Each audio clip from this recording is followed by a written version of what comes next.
आपके आंदोलन को जी। और आंदोलन जहाँ पर हो रहा है कुछ दूर पर ही जय किसान, एक मंदिर, जय किसान तो जाओ। एक मंदिर है जहाँ पर एक 8 साल का लड़का 10 साल का लड़का जाकर जब पानी पीता है तो उस पानी पीने पर उसको सजा दी जाती है, उसका नाम पूछा जाता है, फिर उसके नाम अगर पूछने पर किसी खास समुदाय का होता है जिसको मार करके वीडियो बनाया जाता है। उसी मंदिर का एक महंत कहता है कि APJ अब्दुल कलाम जो देश के राष्ट्रपति थे वो जिहादी मानसिकता के थे, आतंकवादी थे।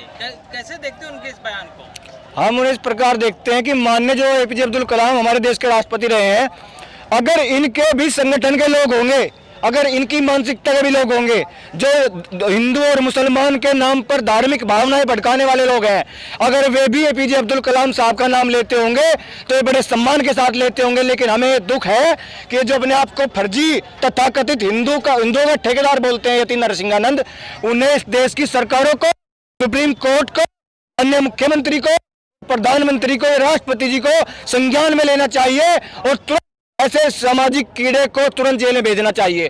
क्योंकि माननीय अब्दुल कलाम जी वो आदमी थे जो इस देश में, जिन्होंने इस देश को मिसाइल दी, जो इस देश में इतना अच्छा काम कर गए। उनके पास अगर आप देखोगे राष्ट्रपति रहने के बाद प्रॉपर्टी के तौर पर छोटी सी कुटिया और पैसे के नाम पर उनके पास चंद रुपए वे उनके पास नहीं। तो APJ अब्दुल कलाम साहब को अगर ये जिहादी बताएंगे ऐसी गंदी मानसिकता के लोग, तो मैं मांग करूंगा मीडिया के माध्यम से कि माननीय राष्ट्रपति जी, सुप्रीम कोर्ट, माननीय प्रधानमंत्री जी और माननीय मुख्यमंत्री ऐसे सामाजिक के गंदी नाली के कीड़े को तुरंत उठाकर इसे फांसी की सजा दे दी जाए। ऐसे लोग आखिर ऐसे उलझुल बयान क्यों देते हैं? ये इस प्रकार देते हैं क्योंकि कुछ सस्ती लोकप्रियता आज के चल रही है। सोशल मीडिया का जमाना जब से चल रहा है ना, तब से सस्ती लोकप्रियता पाने के चक्कर में लोग उलझुल बात करते हैं। अभी आपने देखा होगा उत्तर प्रदेश में धार्मिक भावनाएं भड़काने वाले लोग मुख्यमंत्री के पद पर आसीन हो गए। इन्हें लगता है कि आपने भी भगवा चोला ओढ़ लिया, मुसलमानों को गाली दो, हिंदुओं के ठेकेदार बनो।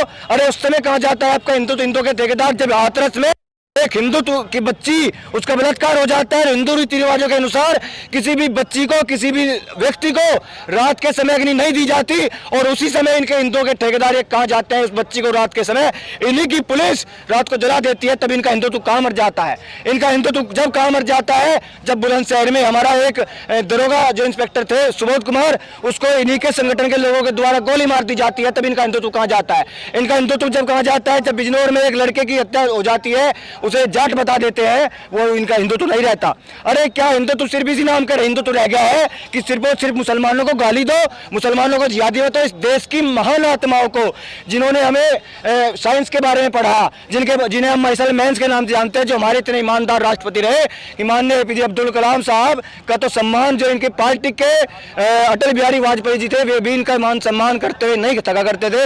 अगर ये समाज आज इस मोड़ पर खड़ा है, ऐसी विडंबना के इस देश में हो गई है कि हमारे देश के जो महान पुरुष हैं, जिन्हें हम किताबों में पढ़कर बड़े हुए हैं, उनके महान कार्यों के बारे में पढ़कर बड़े हुए हैं, आज उनके बारे में अगर लव जिहादी बताया जाएगा, जिहादी बताया जाएगा, उन्हें मुसलमान के तौर पर देखकर समाज में धार्मिक भावनाएं भड़काने का काम होगा, तो आने वाले समय में ये देश, इस देश की दिशा किस ओर जाएगी, ये सोचने वाली बात है।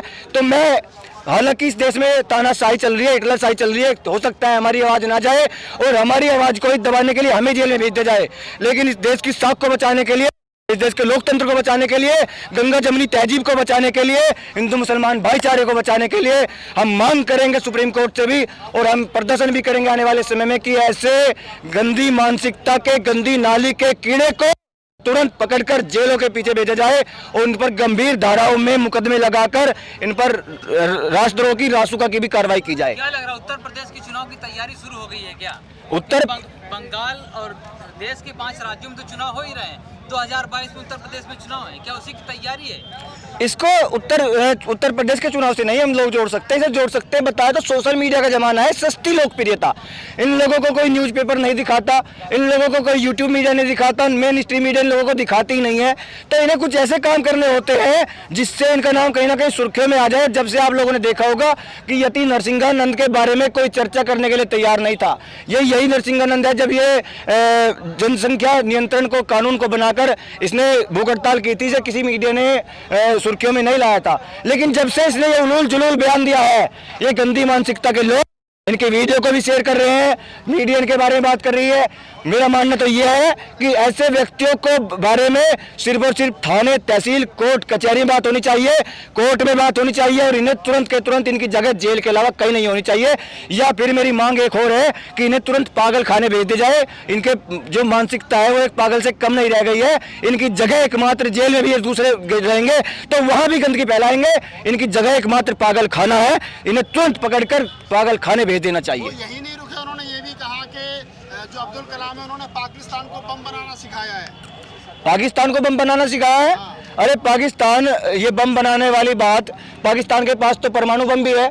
ये हमारे देश का आंतरिक मामला नहीं हो सकता। ये होता है कि यूएनओ का मामला, वहाँ से पता होता है कि कौन सा बम, कौन सा हथियार। ये राष्ट्रपति के हाथ में नहीं होता, ये होता है दो सरकारों के बीच में बात। और आप लोगों को पता होगा कि हमारे देश में प्रधानमंत्री के हाथ में पावर होती है, राष्ट्रपति के हाथ में पावर।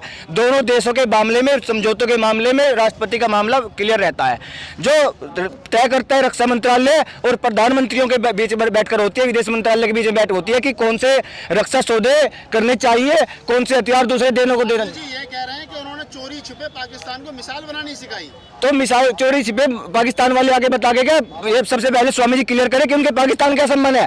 पूरे देश को इसके बारे में नहीं पता। आप लोगों को पता चल गया कि आपने वहां पाकिस्तान जाकर किसी आईएसआई के व्यक्ति से मिले हुए हो क्या, या आईएसआई से आपको फंडिंग आ रही है किस प्रकार उलूल जुलूल बात करने के लिए? माननीय स्वामी जी हाथ जुड़वाइए, नहीं तो आने वाले समय में जब इस देश में हुक्मरान ये चले जाएंगे, हिटलर शाही चली जाएगी और इस देश में जब लोकतंत्र पैदा होगा, समाजवाद जब इस देश में खड़ा होगा, इस देश के भगत सिंह आपका कॉलर पकड़कर पूछने का काम करेंगे कि साहब ये देश गंगा जमनी तहजीब पर टिका हुआ है। इस देश में अगर भगत सिंह फांसी पर चढ़े थे, इस देश में अगर राम प्रसाद बिस्मिल फांसी पर चढ़े थे, अशफाकुल्लाह खान ने भी कुर्बानी दी थी। आप लोगों को बता दूं कि राम प्रसाद बिस्मिल जनेऊधारी ब्राह्मण थे और अशफाकुल्लाह खान 5 टाइम के नमाजी थे और वे फिर भी एक थाली में बैठकर खीर खाया करते थे, एक थाली में बैठकर खाना खाया करते थे। इस देश में गंगा जमनी तहजीब इतने उच्च स्तर पर रही है और आने वाले समय में ये लोग इस देश में जहर घोलने का काम कर रहे हैं। ये उसी अशफाकुल्लाह खान को भी बता देंगे कि उन्होंने लड़ाई नहीं